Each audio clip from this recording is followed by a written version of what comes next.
Viti i mbrapsht. Kryeministri u avodhi të rinjve shqiptar të ardhmen.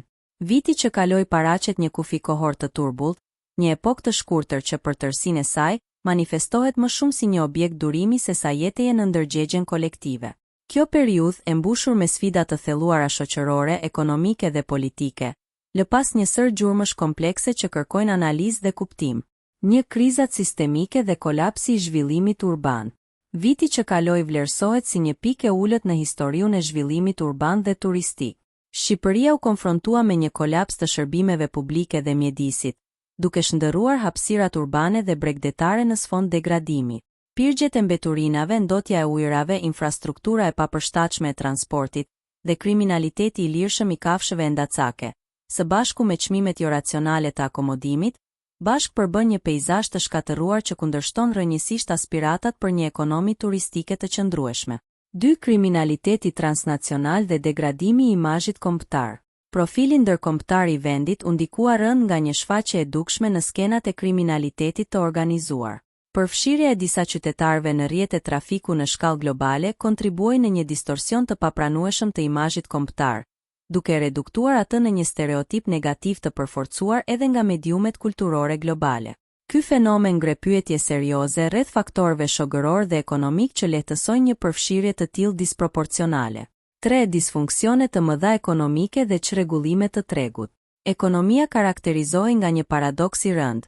Niveli më i ulët i pagave në kontekstin evropian, i shoqëruar me kosto jetese që konkurronin ose kalonin ato të vendeve të Bashkimit Evropian. Kjo mospërputhje ishte e dukshme në sektorin e tregtisë me pakicë dhe sidomos në tregun e pasurive të paluajtshme, ku çmimet në qendrat kryesore urbane arritën nivele jo realiste, duke e bërë qasjen në strehim jashtëmundësive për shumicën e popullsisë vendase. 4. Kriza e shëndetësisë publike dhe rritja e pasigurisë ekzistenciale.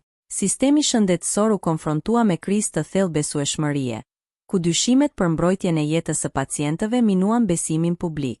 Kjo pasiguri e kombinuar me mundësitë e kufizuara ekonomike, fuqizoi valën e emigracionit, duke e bërë atë një strategji ekzistenciale dhe jo thjesht një kërkesë për përmirësim.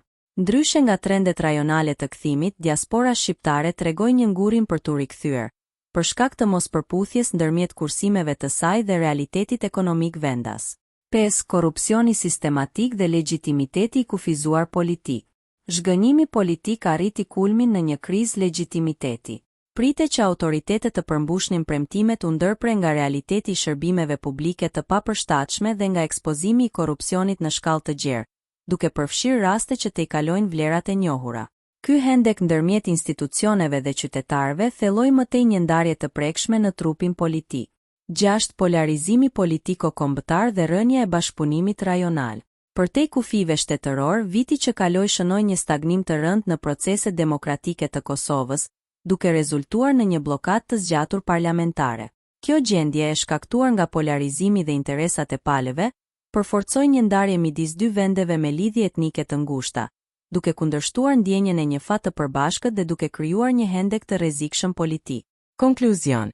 Viti që kaloi do të mbetet në histori si një fazë e karakterizuar nga akumulimi i krizave të shumanshme. Ndikimi i tij i dhimbshëm nga humbja e të afërmve dhe burimeve ekonomike deri te shkatërimi i shpresave, ngre një nevojë urgjente për introspeksion dhe reformim të thellë. Sipas një perceptimi, e shkuara mund të veprojë si një barë paralele. Megjithatë, njohja e saj sistematike është parakusht i domosdoshëm për të hapur mundësi për një të ardhme të ndryshme, duke i shmangur më kot pasërsitë e kësaj periudhe.